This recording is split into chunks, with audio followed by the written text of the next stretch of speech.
Order, Superstition Vista Community Facility District Number 1, meeting of, November 19th, 2024 to order, and ask everyone to put their cell phones in silence. Roll call. Mayor Wilson? Here. Vice Chair Schroeder? Present. Board Member Cross? Here. Board Member Heck? Here. Board Member Johnson? Here. Board Member Nesser?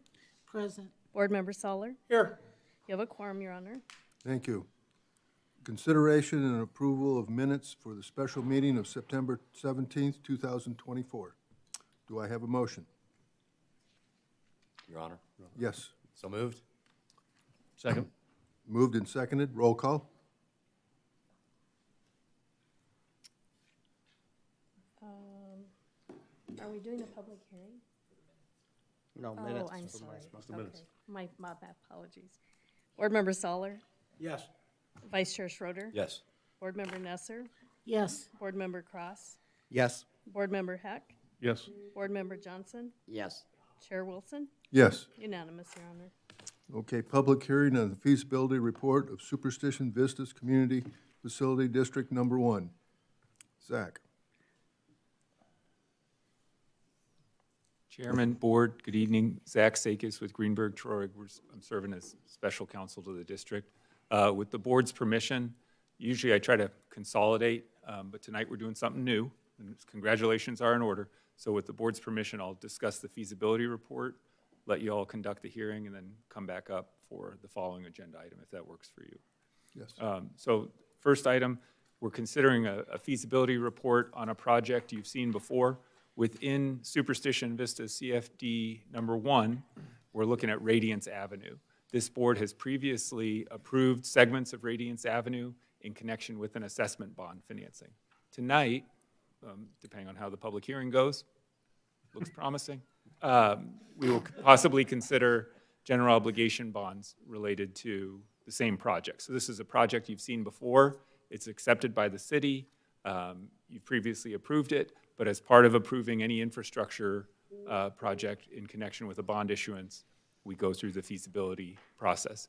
Within the feasibility report, something that's a little different from what you usually see is, again, we're repaying this potential bond issuance with secondary property taxes. So usually we see an assessment per individual residential lot, and as you all reviewed in the feasibility report for the information of the public and the board, this potential bond issuance would be repaid with the levy of property taxes in the amount of $3.30 on all taxable property per $100 in net assessed limited property value within the district. With that, happy to answer any questions on the public hearing regarding the feasibility report. Any questions? No. Seeing none, I will open the hearing to the public now. Don't everybody move. Would anyone like to speak on these items? Okay. I will now close the public hearing. There's no motion on this item. Okay, presentation, discussion, and consideration of resolution number 2024-011, SVCFD number 1. Zach. Chairman, Board, as I mentioned in my previous comments, congratulations. Once again, we're about a year ahead of schedule from what I usually see as these districts come out of the ground. Horton continues to have incredible success within District Number 1. What we're looking at tonight is the first issuance of general obligation bonds of District Number 1. So you'll recall at the time of formation, there's 3 ways that the CFD collects money from property owners within the district.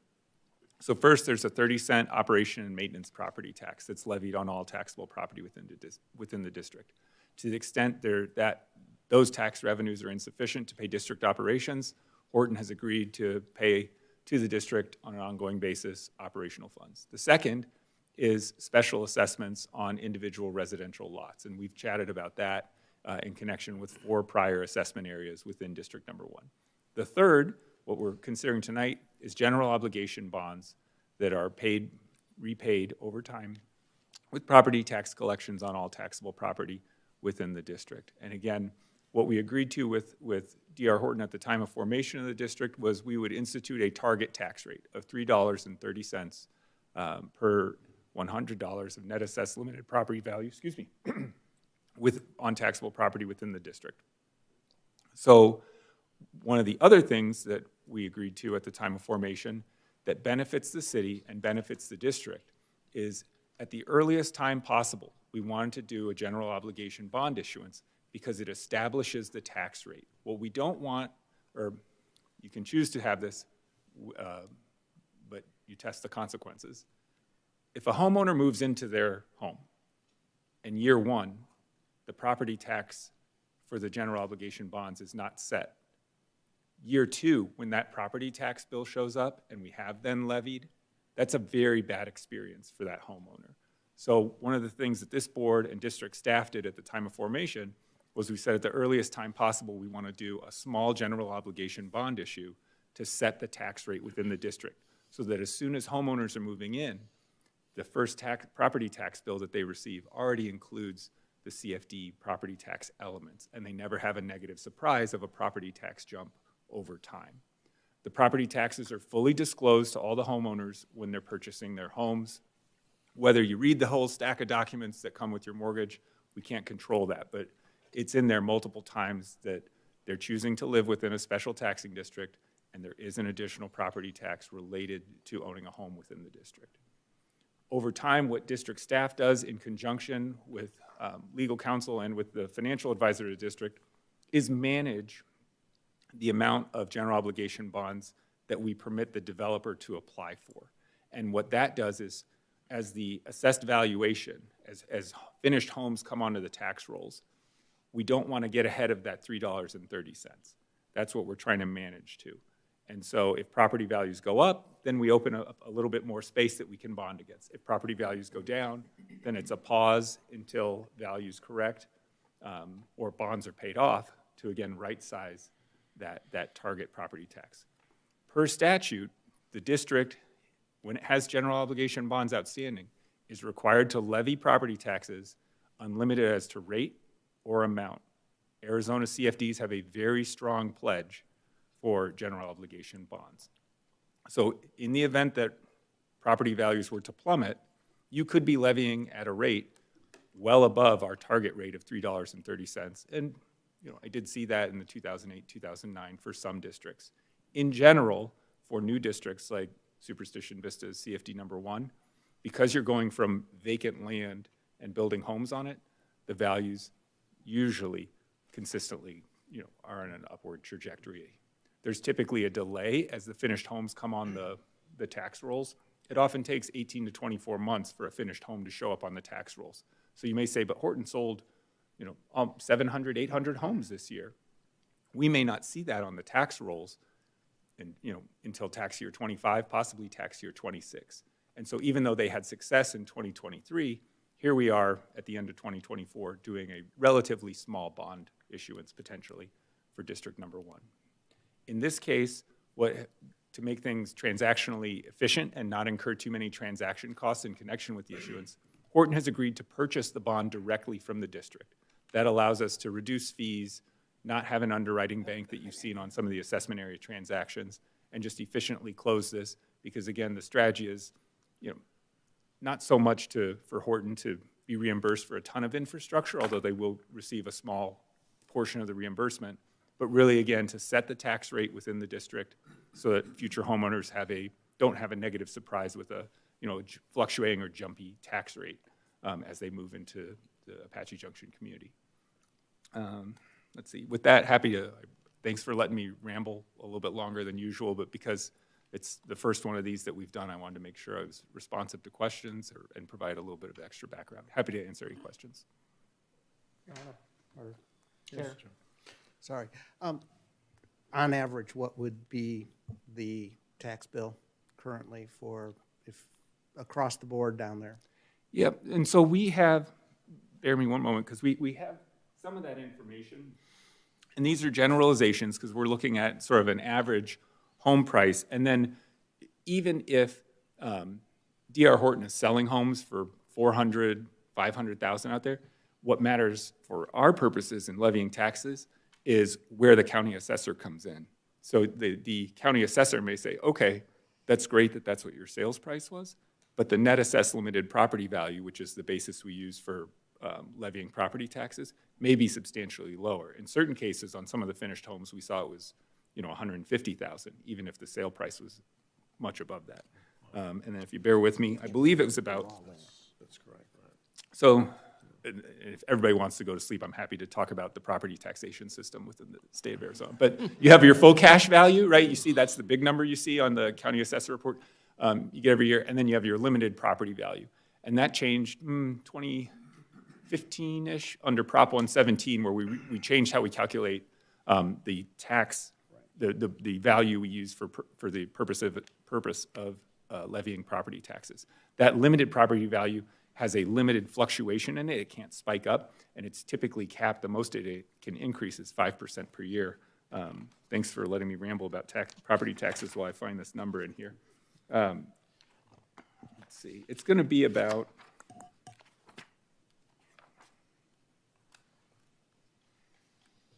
here we are. The estimated amount per month is about $45 per month for a homeowner. And that uses an average full cash valuation of $336,000 for the house. So your limited property valuation will be much lower than that. Sure. And so about $540 annually.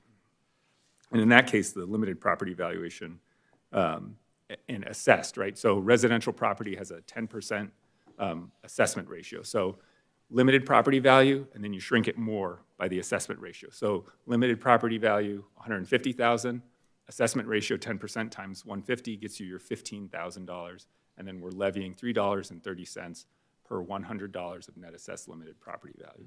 So again, these are estimates. Each homeowner may have, a different experience, but on average, around there per month. Thank you. Zach, is that in the feasibility report? Where That you're is in looking the at that? feasibility report in Which is, section 5 under Romanet 4, district tax rate and operation and maintenance of public infrastructure. Which, for reference, is attached to the agenda tonight. Page, yeah. I didn't hear what page. Section 5, though. he said. Section 5. Section 5, I believe 5-2. Thank you. Thank you. There it is. This will most likely be, as I mentioned, just again to manage expectations, this will most likely be the only small general obligation bond issuance we do for District 1. Again, a lot of homes have been built, and as soon as all of those show up on the tax bill, we anticipate much larger bond sales, again, within the parameters set by our CFD development agreement at the outset of formation. But as that potential assessed valuation can be unlocked and bonded against, we anticipate the home builder and developer will come and request the district to approve those deals. And they would start to be similar, underwritten, sold to the public market. Obviously, the district, with 4 bond sales under its belt now, has developed a good reputation in the investor market. How many years will this go on? They requested up to $350 million of reimbursement, I believe, at the time of formation. So it will be a while. And I'm unable to anticipate the exact timing. It could be 10 years, 15 years. It could be 20 years of selling bonds. One thing that we do throughout the state in other districts is working with the board and district staff is understand what we want that debt repayment curve to look like. If we want it to ramp up and then stay level, if we want to, over time, build things up and then gradually slope down where the tax rate's reduced in years 15 through 20. But we will be doing bond issues to acquire infrastructure that the developer is otherwise coming out of pocket right now, as agreed upon at the outset, for a while. And if the market assessed valuations hold up, if the market goes down and we don't have assessed valuation, then we don't have anything to bond against. Okay, any other questions? No. Okay. Do I have a motion? Mr. Chair, Yes. I move that resolution number 2024-011, SBCFD number 1, a resolution of the District Board of Superstition Vistas Community Facilities District number 1, approving the prior notice of a public hearing with respect to a feasibility report relating to the acquisition and financing of certain improvements benefiting Superstition Vistas Community Facilities District number 1, approving the feasibility report, authorizing the issuance of the district's general obligation bonds, taxable series 2024, prescribing the terms of such bonds, delegating the determination of certain terms to the chairman, district manager, and district treasurer, levying an ad valorem tax on taxable property within the district, and authorizing the taking of other actions securing the payment of and relating to the bonds be approved. Second. Moved and seconded. Roll call? Board Member Nesser, Yes. Board Member Johnson, Yes. Board Member Cross, Yes. Board Member Heck, Yes. Board Member Soller, Yes. Vice Chair Schroeder, Yes. and Chair Wilson. Yes. Unanimous, Your Honor. Okay. Is there nothing else? I will close this meeting.